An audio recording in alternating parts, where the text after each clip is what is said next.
Today, I'm going to share my 5 best tips for breaking bad habits. Y'all, it drives me bonkers when I'm reading a book about habits or I'm following some content about it. And everybody waits until the very end to talk about bad habits. And I have to tell you, it's really hard to make room in your life for some of the good habits that you want if it's crowded out by some of these bad habits that are taking away your time and attention. So today, I'm going to dig right into 5 amazing tips to help you break bad habits.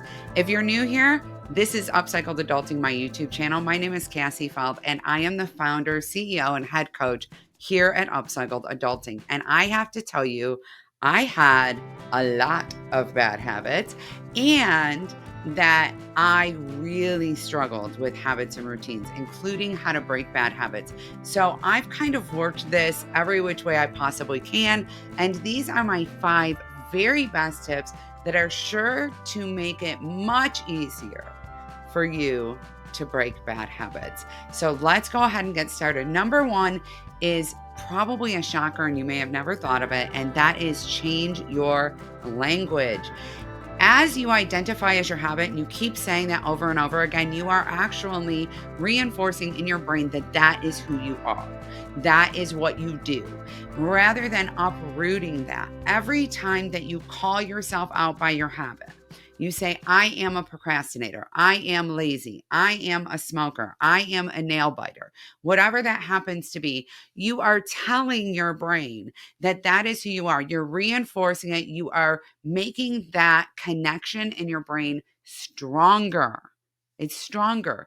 If you can avoid that language altogether, rather than using the term smoker or nail biter, and you just simply say, I don't have these habits, or you simply call yourself as something else. For example, in emotional eating, rather than saying I'm an emotional eater, saying I am a mindful eater instead of saying I'm not an emotional eater. These little language changes start to resonate in your mind, and your mind starts to grab a hold of them and act accordingly. Because remember that your brain is always looking for alignment. Your brain is always looking for evidence or proof. I talked about that in my last video. So if you haven't watched it, go check it out. But your brain is always looking for proof. And that means that when you're telling yourself this over and over again, your brain is going to be more drawn to that action or that bad habit because it's trying to prove what you already believe. So sometimes we need to work from the inside out.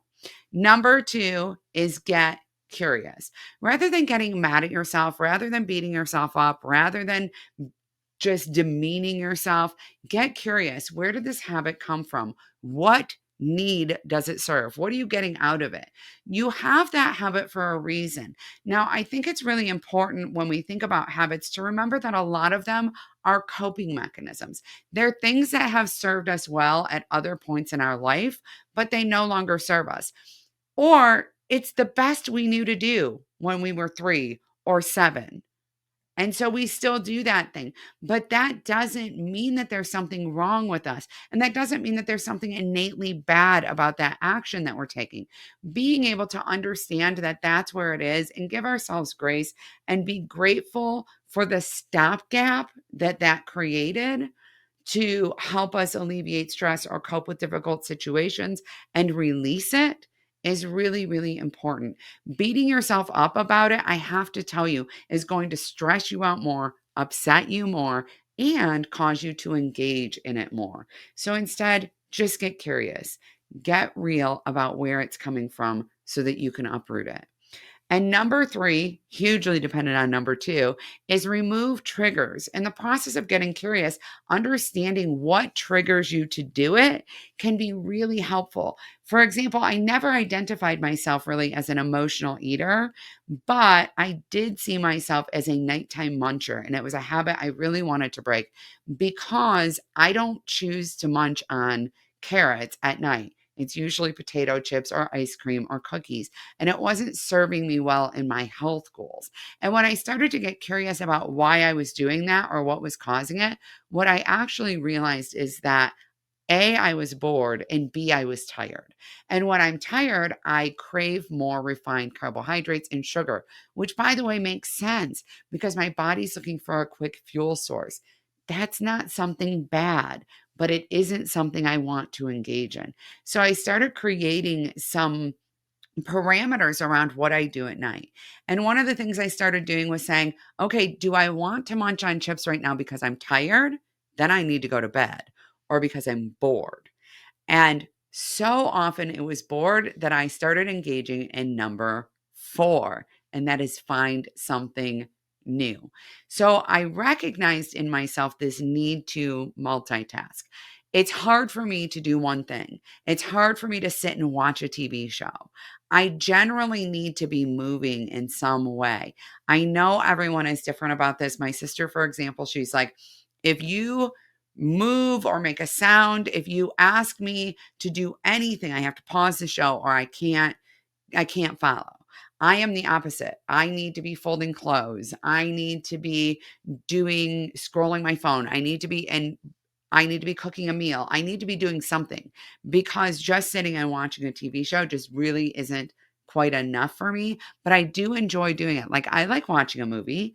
I like watching shows. I like unwinding in front of the TV, just like everyone else. And I wasn't trying to stop that habit. What I was trying to stop doing is eating, like munching on stuff that I didn't care for. And so, or that wasn't serving my health goal. And so what I did is I found something new. The new thing I found was crocheting.